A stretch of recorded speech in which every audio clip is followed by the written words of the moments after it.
Welcome to the Single African Market Program, trumpeting the vision of the continent of Africa to integrate its whole economy. Now, the past week, the entire continent of Africa gathered in Durban, South Africa, in KwaZulu-Natal province, to be specific. The heads of states, heads of businesses, conglomerates, entrepreneurs, innovators, young and old, males and females, everyone was in Durban, South Africa, to connect their businesses together at the Intra Africa Trade Fair 2021. The South African president who opened that particular event, His Excellency Cyril Ramaphosa, just nailed it on the head that Africa is ready to connect its economy. On the 1st of January in 2021, this year, the African Continental Free Trade Area commenced trading, making this trade fair the first to take place since we reached the most significant milestone in our quest for African economic integration. In 2018, the first Intra-Africa Trade Fair opened in Egypt, in the ancient city of Cairo. Today, it is opening here in the southernmost tip of our African continent. In due course, we hope that this trade fair will be held in many other parts of our continent, as it has already proven since we held the first one in Egypt, that it enhances trade. And our mission as Africans is to enhance trade and integration on our continent. The goods and products and services exhibited at this fair represent all the countries of Africa, and its success rests on the participants who are going to be participating here.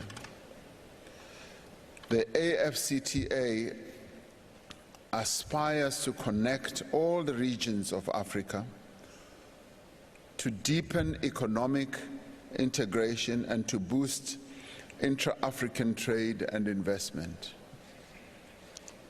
This AfCFTA of ours aspires to create a single market for goods and services across our 55 countries on our continent, creating a market of as much as 1.3 billion people with a combined GDP of $3.4 trillion. This trade fair is about building bridges. It is about connecting countries. It is about connecting people as well. It brings together governments, buyers, investors, entrepreneurs, manufacturers from more than 55 countries, in many ways to give life to the Africa Continental Free Trade Area. The countries of Africa are open for business. Since ancient times, trade has been the engine that connected our people and communities, both near and far. For many centuries, Africans traded goods that they produced themselves. Throughout history, Africa has had a network of trade routes. These trade routes enabled African traders to seek out markets also beyond our continent. Colonialism deepened the damage that has been wrought on our continent, but it also damaged the indigenous development of African trade and caused a great deal of harm to our societies, and in many ways destroyed all those trade routes and interconnectedness that we had for centuries on our continent. Then, with the realization of Africa's vast raw materials, colonial powers turned to the extraction of Africa's minerals and agricultural products. Much of the economic storyline of colonialism persists to this day. Now Africa is taking concrete steps to write its own economic success story. And this Intra-Africa Trade Fair is part of that story. So as we heard His Excellency Cyril Ramaphosa of South Africa say, this is the first time we're having the Intra-Africa Trade Fair ever since the commencement of the AfCFTA. And indeed, at that IATF, AfCFTA took center stage of every activities. As a matter of fact, the Secretariat has a huge space at the center of the whole event, and there were quite a number of events, quite a number of programs to educate and take people through this whole vision of the continent to integrate its market. So series of workshops, series of programs and forums were put together to bring out a number of issues that concern businesses on the continent. Let's take a listen to a few. The Secretary General of the AfCFTA Secretariat explained that there is a need to conscientize African countries to focus on growing their manufacturing sector to boost the contribution of regional value chains to intra-Africa trade. We need to start with the manufacturing sector, with developing an industrial base, and then we can graduate from there, or even at the same time, we can pursue a services sector development strategy as we implement the AfCFTA. His Excellency Wamkele Mene called for clearer plans by African governments towards industrialization and deliberate campaign for the consumption of goods produced in Africa. Once we start developing our own productive capacity as a continent and our own manufacturing capacity, we will have to follow that through with a campaign to encourage African consumers to buy made in Africa. So these local content requirements that we are negotiating will lead to made in Africa products. So after we have agreed on these local content rules, you will be able to pick up any product and you will have confidence that it is made in Africa, it meets local content requirements, that somebody did not bring in the shirt from another part of the world, put a button on it and say made in Africa. The AfCFTA Secretary General cautioned that if the continent indeed wants to see the AfCFTA effectively implemented, it should be owned by private businesses and not governments, trade diplomats and negotiators. If we don't want this to succeed, we will leave it only to governments or people like me, trade negotiators, who don't know anything about running a business. So that's why we will create a platform for private sector engagement, African private sector engagement, to make sure that the private sector in Africa is part and parcel of the implementation process.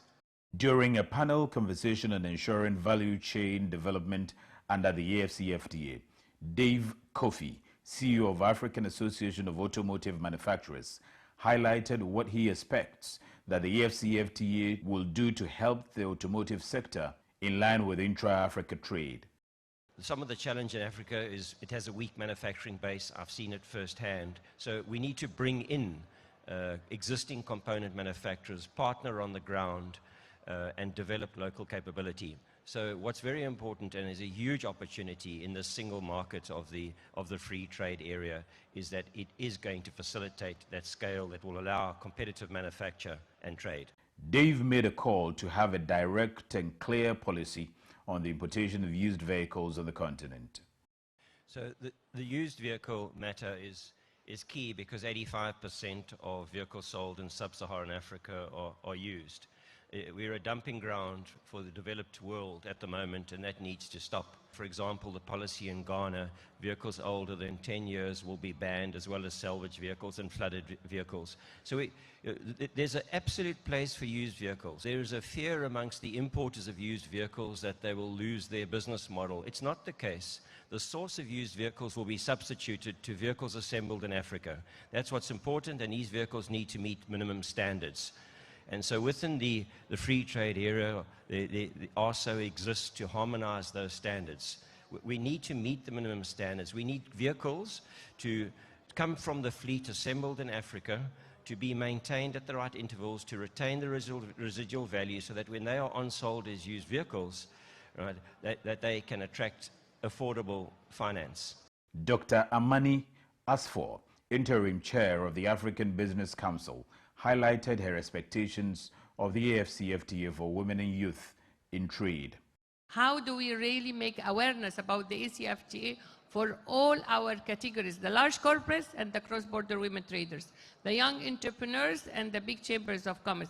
What does AfCFTA means to our people of Africa? How does it have an impact on the daily life of creating more jobs, of having these women on the cross-border know their rights, to increase our trade, but to increase our trade not with a container coming from Dubai or China, to increase our trade with made in Africa products that is really value added, packaged, designed, competitive, standard.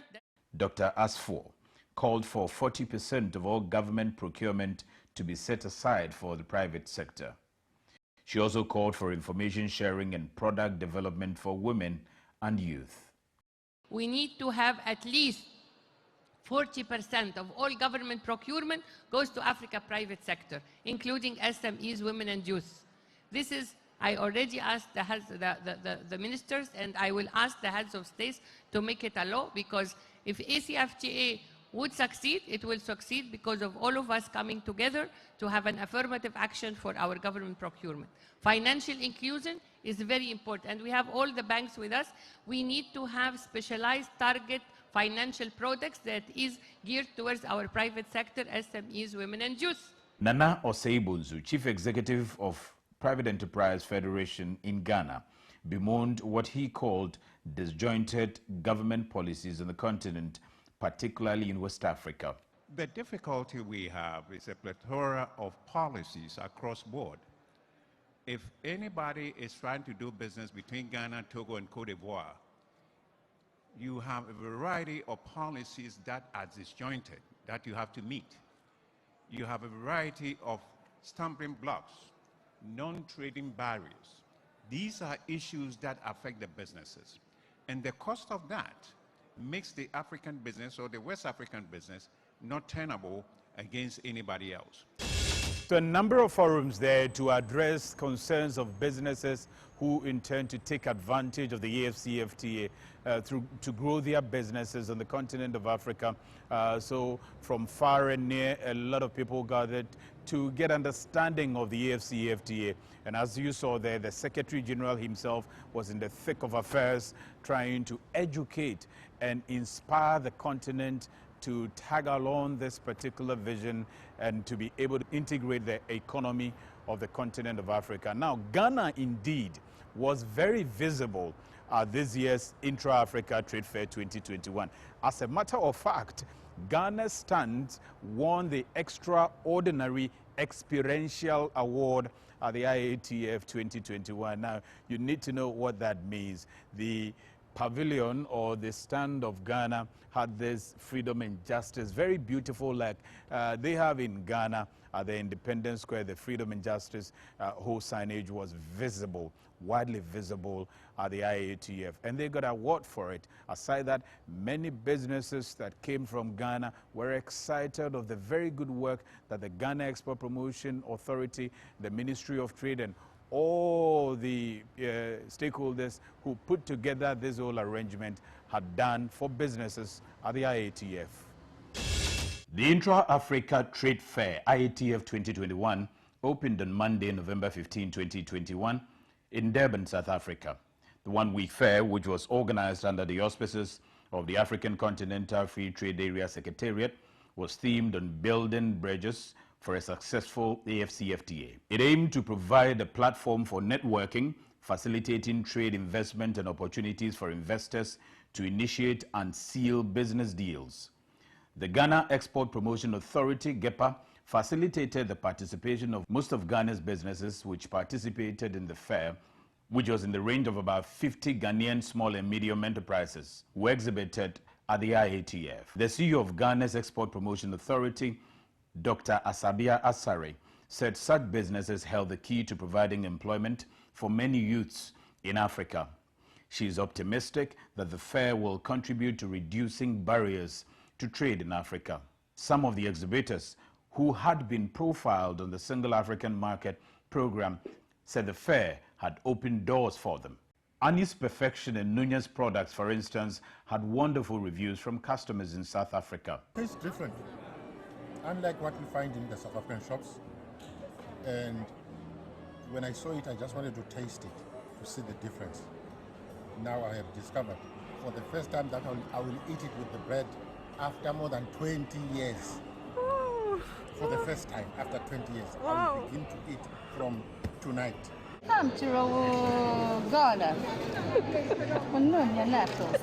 Ghana's pavilion won the award for being the best pavilion at the fair. And the Ghana Investment Promotion Center tweeted that, quote, undoubtedly a magnificent structure, Ghana's Independence Arc Pavilion won the most extraordinary experiential stand at IATF 2021. All hail Ghana, our favorite investment destination in Africa, unquote. So one of Ghana's proud individuals who are quite conspicuous when it comes to the matters and advocacy of businesses and trade on the continent of Africa and in Ghana or West Africa in particular is Ziad Hamui. He was at the IATF to attend some of those panel forums and all of that, and he is full of admiration for what the Ghanaian delegation, the business delegation, were able to put together over there, and was also full of praises for the entire IATF.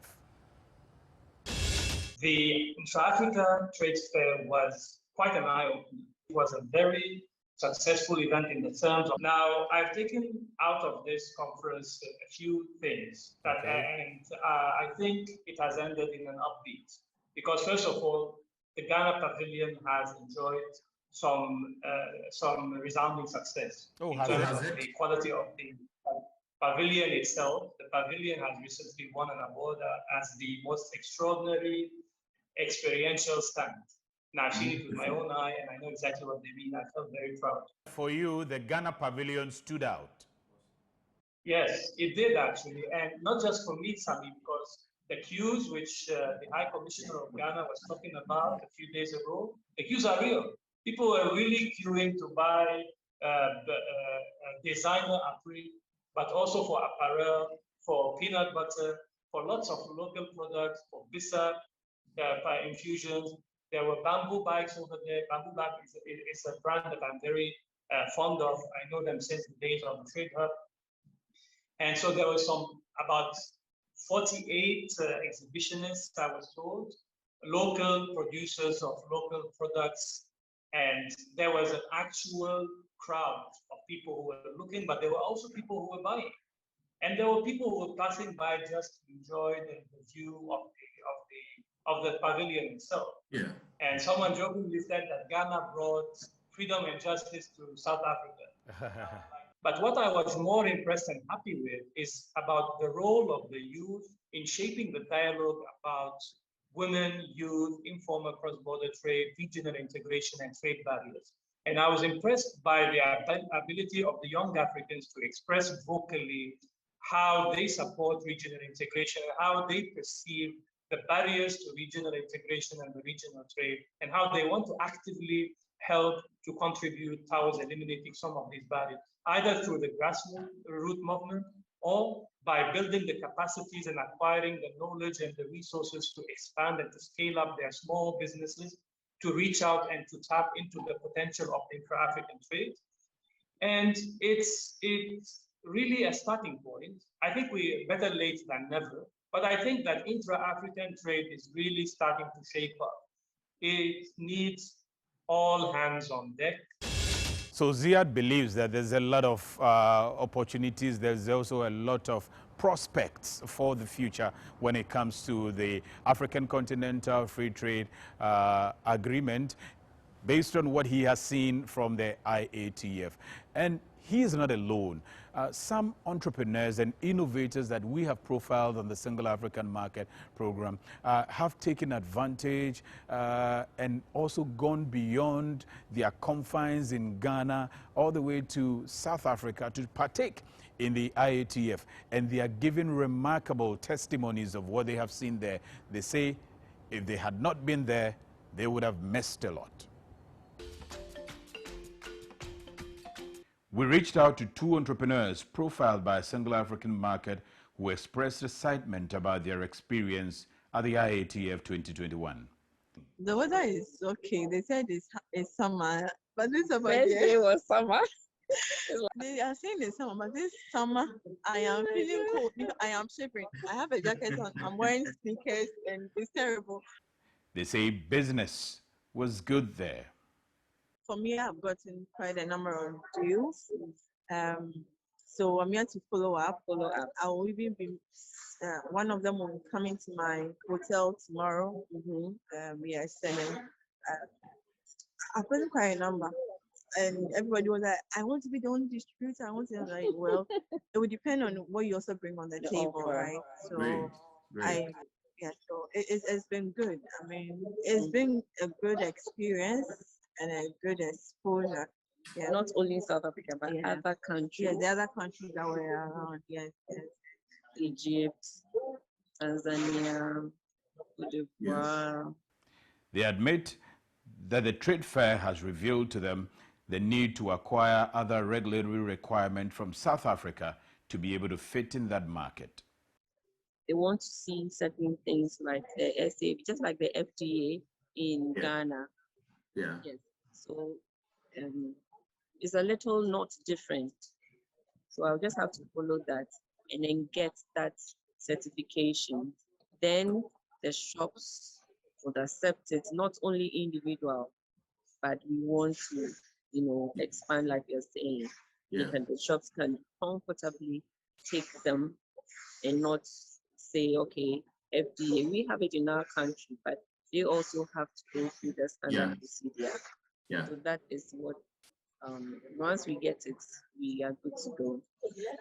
They are therefore calling on the AfCFTA to immediately ensure the harmonization of standards on the African market to allow them trade with other African countries smoothly. That is one thing we want to fight for as after, because when it comes to Europe, right, if you have the particular certification, there is no need for you to get another one. So if I have FDA from Ghana, it should be able to go to FDA in South Africa, in Nigeria, and all that, because all these are costs, right? So it's something that we really have to look, but it's something that all of us are complaining about, all the businesses. How can we have a standardized thing? Okay, so that if I'm bringing it to South Africa, it's not now that I have to take it to South Africa for them to run the test and pay and go through all of it. And it delays. By the time they're probably done, it's about 3, 4, 5 months. So it's something that I think the secretariat will have to relook at and fast track it as early as possible, because if we come and get all these businesses, and at the end of the day, it's going to take us so long for us to be able to bring the product, the interest even goes on. They expressed that although they believe that IATF 2021 has laid the foundation for successful intra-Africa trade, the organizers should be able to address the fundamental issues of what is next after the trade fair. This gathering, it's big. It's big. It's like all African countries under one tent. There's a kind of acceptance. Yeah. Okay. You get it. And I've heard the reception is great. Very, very good organization. If you need any help, they have been, unless you don't ask. Yeah. It's been a good event. Yes. It's been a very good. Unfortunately, personally, I didn't bring a lot of products. It's enough. Okay. It's Good. enough. It's a great Gateway platform. to, yes. It's a great platform. Mm. But what's next What after next? this phase? Yeah. That's what we're looking for.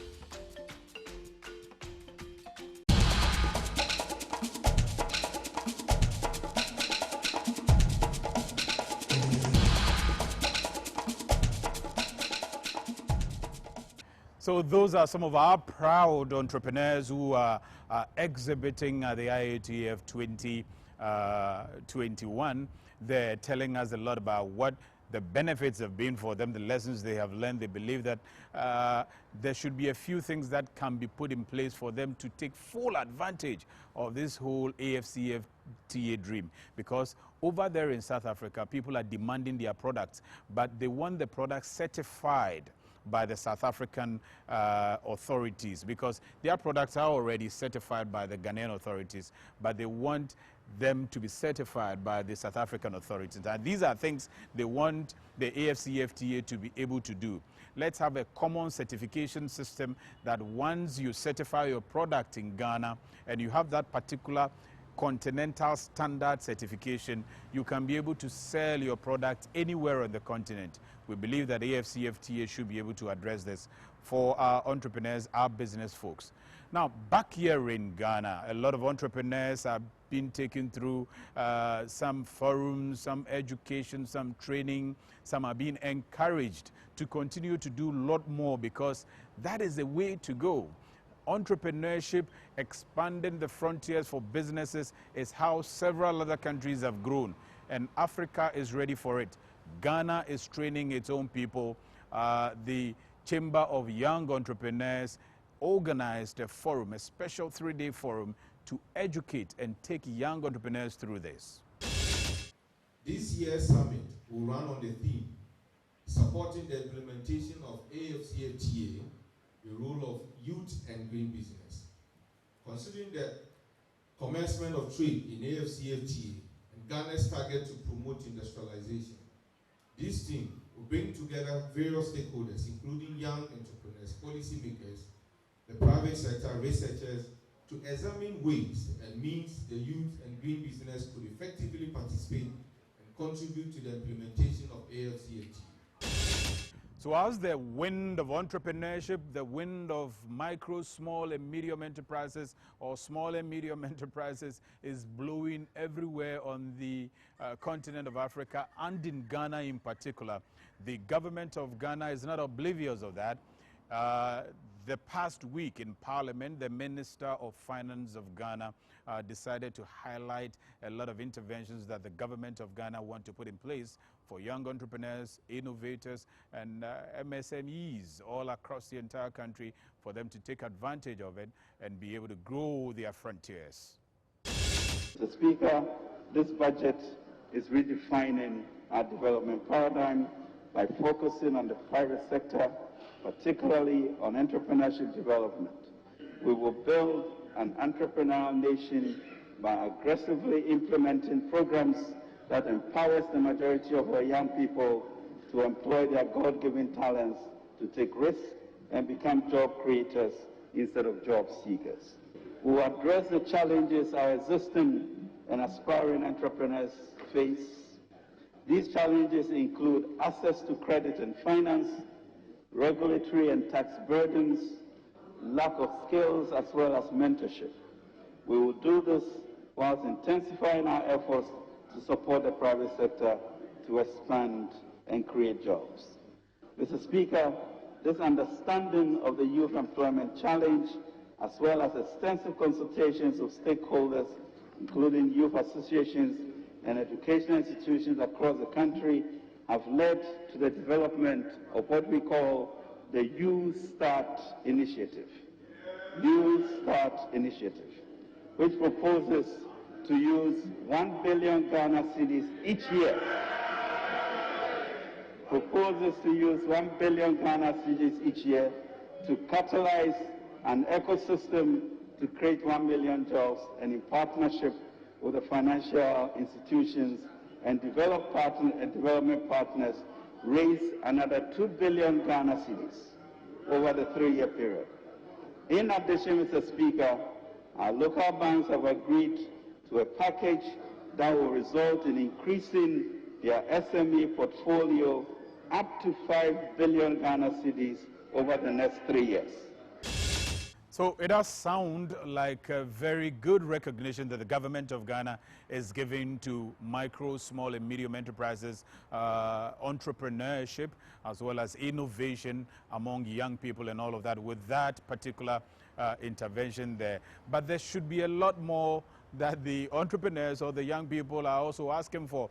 Some believe that, yeah, some of the interventions can take in different forms to be able to cushion them. They're asking for quite a number of other policies as well that will facilitate the way they do things in the country beyond, you know, giving them physical funds here and there. So we spoke to some young entrepreneurs about their views of the sort of intervention that the government of Ghana has announced through the Minister of Finance in Parliament for the 2022 budget.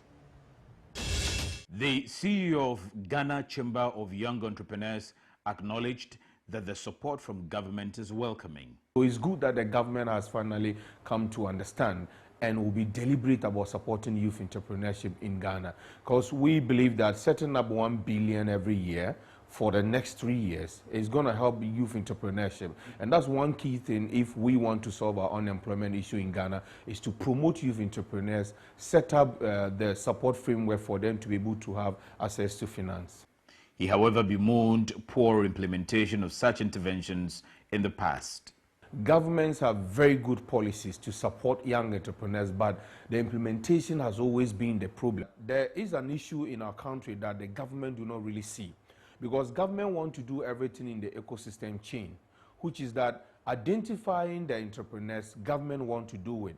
And that is where the mistake comes. Government need to allow us, you know, organized groups, academia, discover these young people with good business ideas and then present them to government for government to support. But when government want to jump the lane and they kind of identify the young people and give them the money and so give them the training, in which way? So at the end of the day, that's where people end up saying that, oh, I applied, but because I didn't belong to this political colors, I didn't get the money. So I would say that with this very good project, the government should work with the organized group and academia, allow us do the identification, and then the government can then take it up by giving them the training, that's the capacity building as they promised, and also giving them the funding.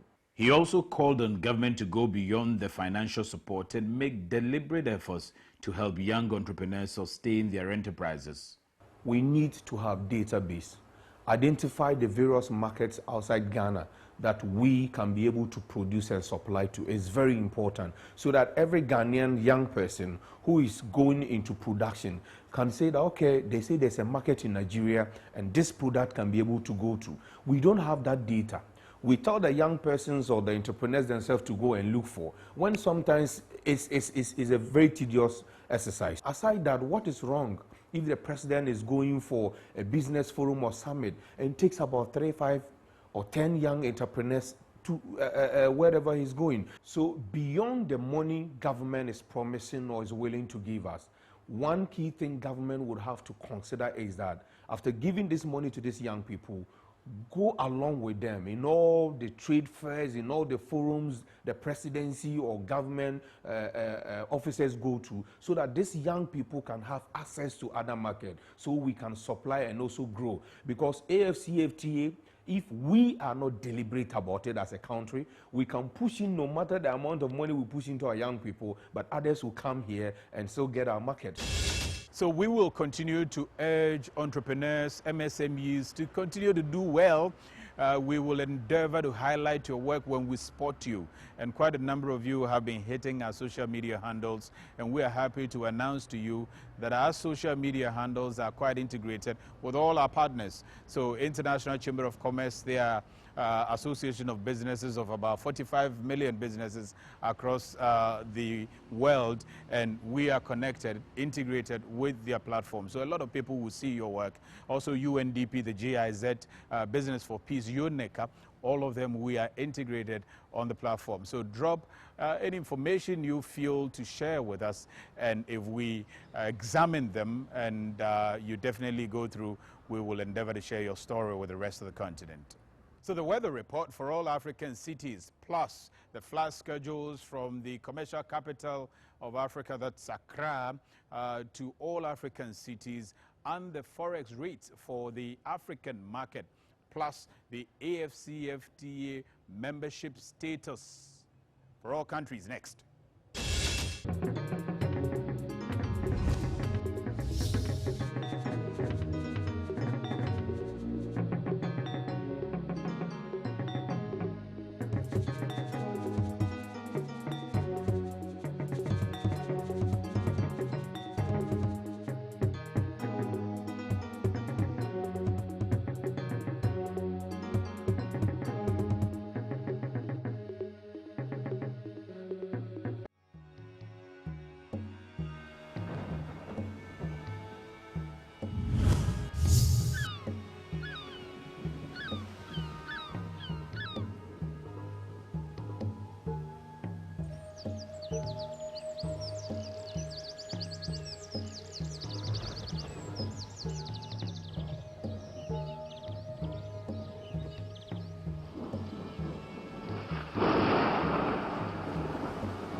So I hope I have been able to take you along the journey of the continent to integrate its market and everything around it for this week.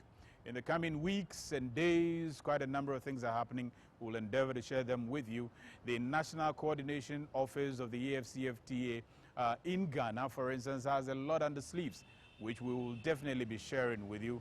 The AfCFTA Secretariat itself has a lot going in the coming weeks. So on the 5th of December, thereabout, His Excellency, the President of South Africa, His Excellency Cyril Ramaphosa, for instance, will be in Accra, Ghana. We will share that story with you, plus all the activities before that and all of that. Thank you for watching. Continue to tag along and learn the process, and you will definitely benefit. See you same time next week. In the name of great Africa, is the fight and conquer now.